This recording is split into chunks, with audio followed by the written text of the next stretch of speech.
Hey guys, back with another video. Today I'm talking about Bitcoin Ordinals, my experience with them so far. Do I think they're good or bad? Really just a general overview of Bitcoin Ordinals, which I've dove into the past couple weeks. So let's get into it. So Bitcoin Ordinals are more or less NFTs on Bitcoin. Now, the way that it works is that it's actually on-chain, which I believe most NFTs can't really proclaim to be entirely on-chain.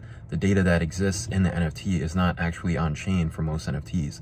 My understanding of Bitcoin Ordinals is that it is actually on-chain, and that each ordinal is associated with a specific SAT or Satoshi, which is the smallest unit of Bitcoin. So this by itself is really interesting. Obviously, since that it is actually on chain.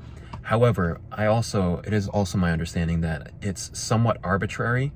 The numbering of the ordinals, which number is associated with which ordinal on Bitcoin is somewhat arbitrary. And really, we need more infrastructure built around the way that we're thinking of ordinals now, to really solidify ordinals as being something of value or something as part of this entire crypto ecosystem. We need more infrastructure, basically. Now, okay, so speaking more generally, there are more, there's definitely disagreements about whether Bitcoin ordinals are good or bad. Many people think they're bad. The Bitcoin fundamentalists, or I guess we could call them Bitcoin maxis, the people who think that Bitcoin should only be used as a store of value, as sound money, for transactions, and that's it. We shouldn't be filling up the Bitcoin block space with NFTs. This is what they think. They also think, obviously, we shouldn't be, causing high fees and slower Bitcoin because of, just JPEGs on Bitcoin. That's their argument. The opposing argument, which I would say I lean towards a little bit more, is that, people are free to do whatever they want with Bitcoin. And that, we can't really tell someone not to do something. And not only that, but if they have the ability to do something on Bitcoin, then that's up to them. And it's actually good to tinker around with Bitcoin and discover its potential weaknesses, its potential flaws, because obviously if some people just messing around with Bitcoin, creating these ordinals, can create a whole problem with Bitcoin, then if an actor actually wants to legitimately attack Bitcoin, then this is going to make it more robust. And if a really smart bad actor actually does want to attack Bitcoin, and all these people just messing around with ordinals are actually creating issues with Bitcoin, then that we have a bigger problem on our hands. If people actually wanted to attack it, that would be a bigger issue. So we really want to test Bitcoin, to test the network, and make sure that everything's secure, and do that without actually attacking it. So I think that's part of the argument for Bitcoin ordinals. Now let's get more into the ecosystem right now. So right now there's lots of different ways of looking at ordinals. A lot of people are focused on getting some of the earliest inscriptions, sub 100,000. That's kind of what I've done a little bit so far. I really am invested in one project. I think I'm gonna buy another project today, but I haven't fully decided yet.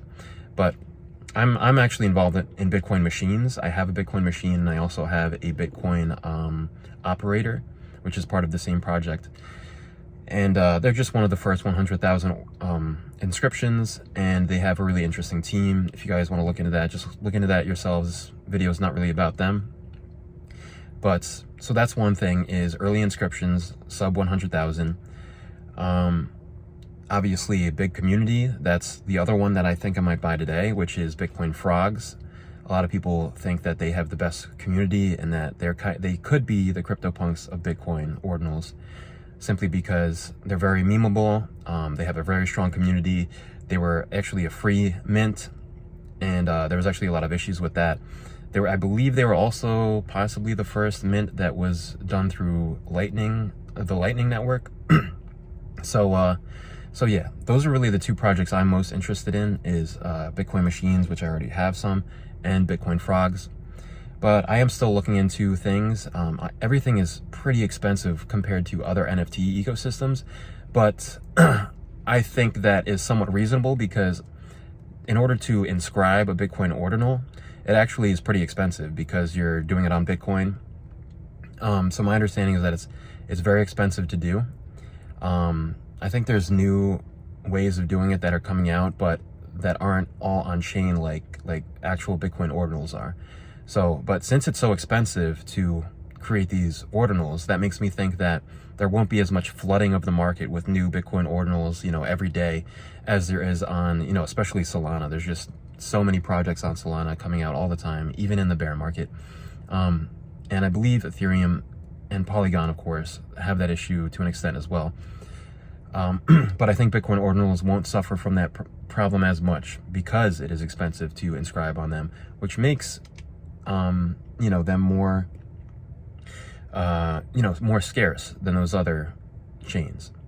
So really, that's it. I kind of just wanted to do a bit of a stream of consciousness on my feelings around Bitcoin ordinals thus far.